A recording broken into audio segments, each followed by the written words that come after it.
Hello guys, Pushpa 2 అయితే run time 3 hours 20 minutes అనేది అయితే ఒక టాక్ నడుస్తుంది. అయితే ఇది కన్ఫర్మ్ కూడా అవ్వచ్చని అనిపిస్తుంది. అండ్ ఇంకోటి ఏంటంటే సీక్వెల్స్గా వచ్చిన మూవీస్కి హైప్ అయితే ఉంటుంది, కానీ అంతవరకు ఏదో ఏ మూవీ కూడా అలా ప్రూవ్ చేసుకోలేదు హైప్ని. బట్ బాహుబలి 2 చేసుకుంది. అయితే ఆఫ్టర్ దట్ బాహుబలి 2 నాకు అనిపిస్తుంది Pushpa will take that place అనిపిస్తుంది.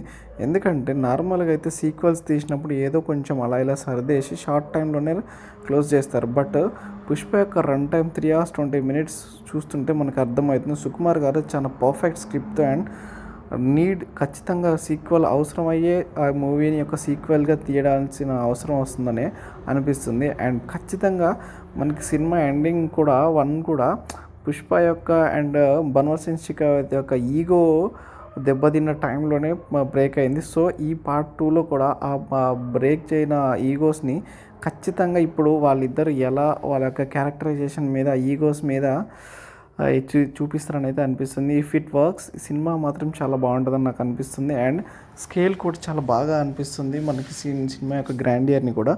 అండ్ యానిమల్ కూడా లాంగ్ రన్ టైంని ఉంచుకొని కూడా సినిమా ఒక 900 crores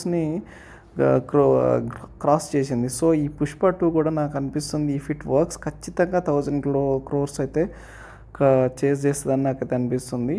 and all parts of India నుంచి కూడా యాక్సెప్టెన్స్ ఉంది మనకి యానిమల్ మూవీలో చూసిన ఆ రన్ టైంని. అండ్ సినిమా ఈ పుష్ప 2 కూడా దానికి బెనిఫిట్ అవుతుందని నాకు అనిపిస్తుంది ఆ రన్ టైం కూడా. ఎందుకంటే చాలా మంచి సీక్వెన్సెస్ ఉన్నప్పుడు మనం చాలా హైకి గురవుతాం. And hope expecting best from the Sukumar గారు.